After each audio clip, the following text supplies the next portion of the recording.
పెనుకొండ నియోజకవర్గాన్ని అన్ని రంగాల్లో అభివృద్ధి చేసి చూపిస్తామన్నారు బీసీ సంక్షేమ శాఖ మంత్రి సవిత. మంత్రిగా మొదటిసారి పెనుకొండ నియోజకవర్గానికి వచ్చిన సవితకు టీడీపీ నేతలు కార్యకర్తలు ఘనంగా స్వాగతం పలికారు. టపాసులు పేలుస్తూ హోరెత్తించారు. బీసీ సంక్షేమ మంత్రిగా హాస్టల్లో సౌకర్యాలు మెరుగుపరచడంతో పాటు ప్రత్యేకంగా కోచింగ్ సెంటర్లు ఏర్పాటు చేస్తామంటున్న మంత్రి సవితతో మా అనంతపురం ప్రతినిధి Suresh face to face. BC సంక్షేమ శాఖ మంత్రి సవిత పెనుకొండ చేరుకున్నారు.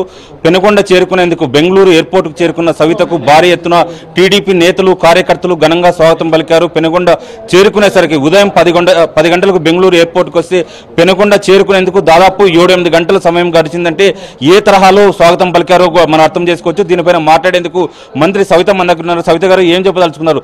ఉదయం 10 గంటలకు బెంగళూరు ఎయిర్పోర్టుకు అయితే ఇప్పుడు 5 గంటల సమయం అవుతుంది.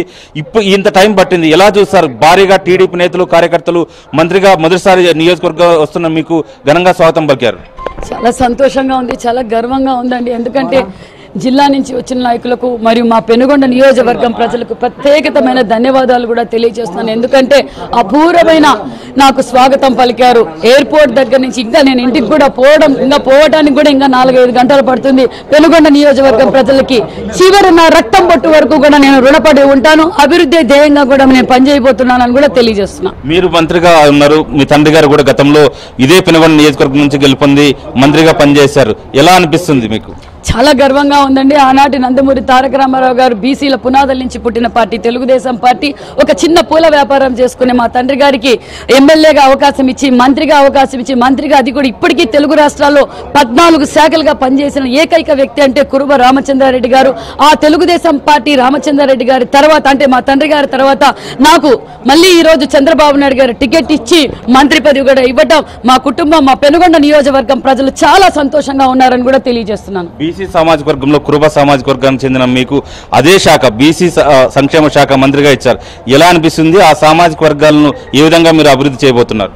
చాలా సంతోషంగా ఉంది సార్. ఎందుకంటే బీసీ పునాదుల నుంచి పార్టీ తెలుగుదేశం పార్టీ ఈరోజు నాకు బీసీల ఈరోజు జనాభాలో 50% ఉన్న బీసీలకు ప్రతినిధిగా నన్ను ఈరోజు చంద్రబాబు నాయుడు గారు బీసీ వెల్ఫేర్ మినిస్టర్గా పెట్టారు. నాకు ఒక పెద్ద కుటుంబాన్ని ఇచ్చారు. గతంలో కూడా తెలుగుదేశం ప్రభుత్వంలోనే బీసీలకు అభివృద్ధి జరిగింది. ఇప్పుడు జరగబోయేది కూడా బీసీలకు తెలుగుదేశం పార్టీలోనే బడుగు బడిగిన వర్గాలకు అన్ని రంగాలకు తెలుగుదేశం ప్రభుత్వంలోనే చేయబోతున్నామని కూడా తెలియజేస్తున్నాను. చేనేతలకు ఏ విధంగా సాయం పడు?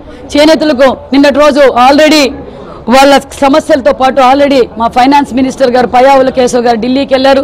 జీఎస్టీ రద్దు చేయాలి, డిఎస్టీ రీఎంబర్స్మెంట్ ఇవ్వాలి. అదే విధంగా వాళ్లకు ఏదైతే నిజంగా సేల్స్ చాలా ఇబ్బంది పడుతున్నారో నేను కూడా అవసరమైన నిన్ననే వాట్ ఈజ్ వాట్ అనేది డిపార్ట్మెంట్తో మాట్లాడాను. అవసరమైన చోట ఎగ్జిబిషన్లు పెడతాం, వాళ్ళ ముడి సరుకులకు రుణాలు ఇస్తాం. అదే విధంగా కరెంటు కూడా మేమేమైతే మా లోకేష్ బాబు గారు మేనిఫెస్టోలో చెప్పారో చేనేతలకు గతం పూర్వ వైభవం మళ్ళీ మేము తెలుగుదేశం ప్రభుత్వంలో తేబోతున్నాం. రాష్ట్రానికి మంత్రి అయినప్పుడు పెనుకొండ నియోజకవర్గానికి ఎమ్మెల్యే, ఈ నియోజకవర్గం నుంచి భారీ మెజార్టీతో గెలుపొందారు. ఏం చేయబోతున్నారు ఈ నియోజకవర్గ ప్రజల్లో చిరకాలం ఉండే విధంగా?